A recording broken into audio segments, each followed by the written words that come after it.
Hi everybody, I'm Bree the Plant Lady, and today we are in full swing getting ready for the open garden, which is on Saturday, May 11th.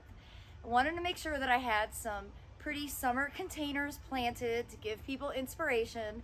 So that's what we're working on right now, doing mixed containers for growing tomatoes. Now, I don't grow any tomatoes in the ground anymore. We just have too big of an issue with root knot nematodes, which are the result of 80 years of tobacco production on this sandy property. And I also have quite a bit of bacterial Ralstonia, which has come in from specifically one load of compost that I purchased about 12 years ago, and was actually the reason that I started using Soil Cube. Bacterial Ralstonia is a terrible soil-borne bacterium that really has no solution, and I bought like 30 yards of it, so it's spread throughout the garden, and you can't grow anything in the Solanaceae family once you have that. So containers are the best bet.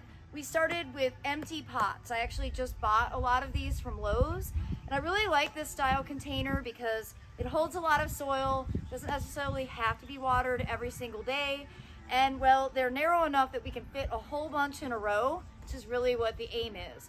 Aiden went ahead and filled these up with Veggie Mix, which is absolutely my standard for using compost. Veggie Mix from Soil Cube is great, and if you add my code BreeGrows24, you'll save $10 on every big bag ordered for the rest of the year. That's even on top of sales. So the compost that we have are based off of plants that I had already acquired, many of which I have to do trials with for different genetics companies. So, you know, I always have really low expectations for things like petunias, but you never know. Maybe this is the year. This is one called Durabloom Red. If it makes it through the trial, it might get introduced next year. I also have a couple of coleus that are in the trial and some pretty looking geraniums, a nice white Savola, which is, I think, probably the real winner of all these plants, and a really nice Kufia.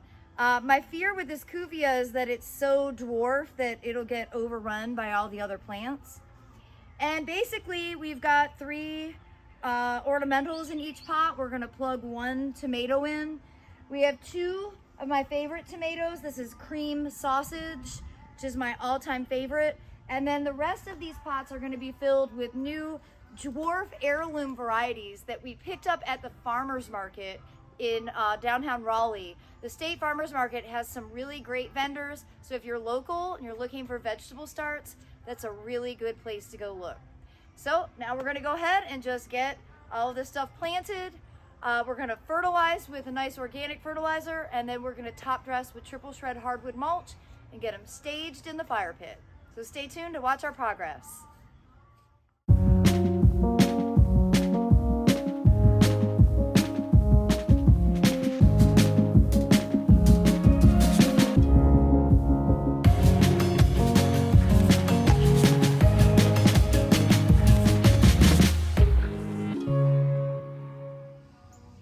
Well, I'm pretty excited with the transformation here at the fire pit, especially with all of these tomato pots. So we've got 3 cream sausage in here, the middle, and then the far end. And then we have 4 different varieties of dwarf tomatoes. We've kept the tomato labels with everything so we can keep track. And, you know, again, this is an easy place to water, 1 hose from the greenhouse. Already have lots of other pots assembled in here that get watered daily. And of course we did go ahead and get succulents put all around the garden. We decided to do all the blue pots of succulents here at the fire pit to make it feel psychologically cooler. And I'm really pleased with the effect. Well, I hope these mixed containers with heirloom tomatoes will serve as inspiration for you. And I do hope you'll plan to come visit and see them live and in person on Saturday, May 11th from noon to 4 p.m. As always, thanks so much for watching and happy gardening.